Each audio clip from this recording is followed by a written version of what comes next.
Gabrk pri Divači, danes športno, v času Prve svetovne vojne pa eno največjih in strateško ključnih letališč Avstro-Ogrske vojske v neposredni bližini Soške fronte, čeprav je bilo letalstvo takrat šele v razvoju. Od tu je vzletalo več 10 pilotov vseh narodnosti, mnogi med njimi se niso vrnili. Skupaj s podpornim osebjem in vodstvom je na divaškem letališču bivalo več kot 200 ljudi, ki so načrtovali in izvajali vse najpomembnejše izvidniške, lovske in tudi bombniške operacije. V Divači so nekako začeli s prvimi gradbenimi deli in opremljanjem letališča v avgustu 1916. Ta dela so se odvijala do konca leta 2016, ko so postavili prve hangarje, tako da je letališče nekako operativno zmogljivost doseglo v januarju, februarju 1917 in začelo tudi z množičnimi bojnimi poleti na območju fronte in pa zaledja fronte. Letala so bila enostavna, lesena, dvokrilna. Nekatere modele so v žargonu imenovali celo leteča krsta.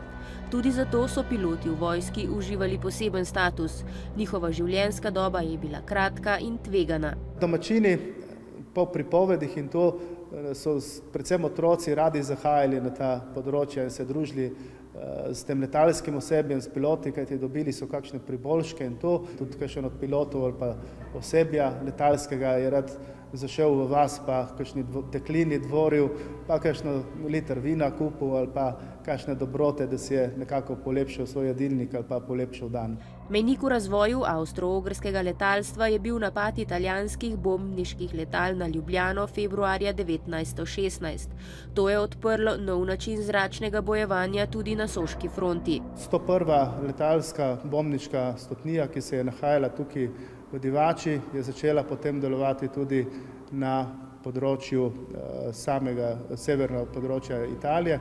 Bombardirala je Milano in pa Benetke in druge kraje. Po končanem bojevanju na Soški fronti in umiku avstro-ogrskih sil je bilo divaško letališče opuščeno in ni nikdar več zaživelo v tako pomembni vlogi. Po italijanski okupaciji je služilo kot rezervno letališče, podobno je bilo za časa jugoslovanske vojske. Od leta 1986 je Gabrk športno letališče. Z odprtjem muzeja letalstva pa je ponovno zaživel. Pričakujem, da bo ta dodana vrednost v Divači prinesla popestritev kulturnih znamenitosti. Imamo filme noter tudi, multimedijsko pokrito, filmi o Prvi svetovni vojni, o fronti, ki je potekala v naši neposredni bližini, to je na Soči. Prepustite se torej in na krilih zgodovine s pomočjo arhivskega gradiva in simulatorja letenja poletite v začetek 20. stoletja, v čas Prve svetovne vojne.